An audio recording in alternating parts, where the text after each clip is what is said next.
Tangled up and blue. So I made this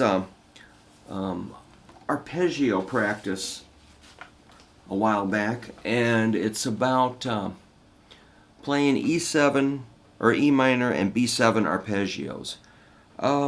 The idea is that if you're playing an E chord, what is the next chord that's bound to happen? It could be an A or a B. Those would be your most likely chords. If you're playing a song in the key of E and you're wondering, what's coming up, just be ready for an A or a B, because those are your kind of fundamental chords of that key. So I'm going to drag this out a little bit. If we were jamming on those two, E and B, the rhythm would sound something like,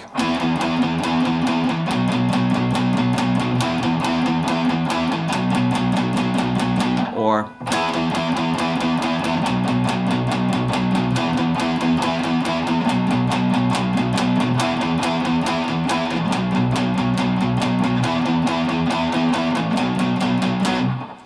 so the arpeggios I made up are a little bit, for me, complicated or intensive.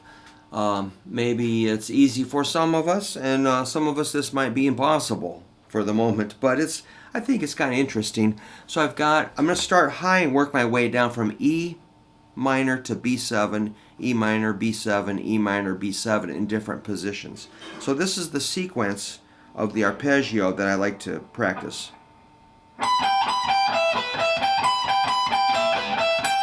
There's my E minor, then my B7. Shift down to another E minor.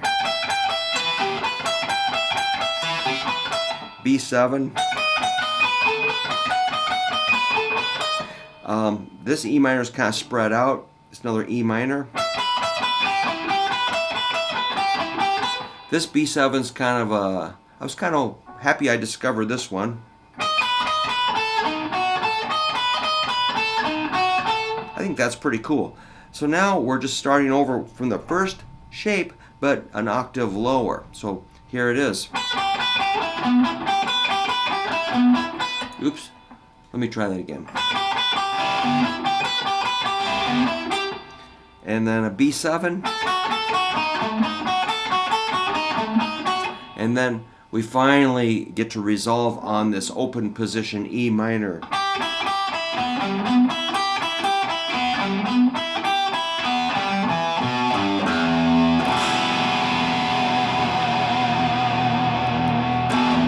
So we start high and work our way down.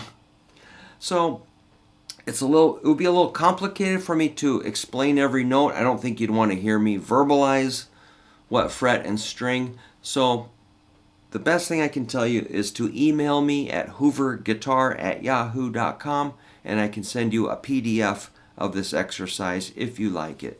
I think it's pretty cool. I didn't really push myself on the speed because I didn't want to make a lot of silly mistakes. So if I practice this a little more, I'll probably engage the metronome and start slow and gradually speed up.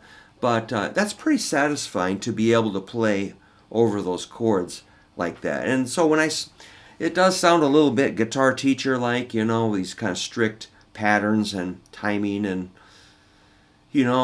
but that stuff pays off. It makes it so you can function by playing over chord progressions without just sort of like freezing or guessing. It gives you precision, which I kind of like, a little more structure in my practice.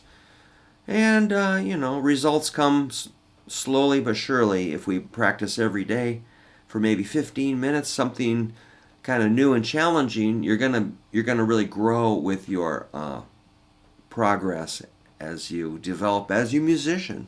All right, that's it. Thanks a lot.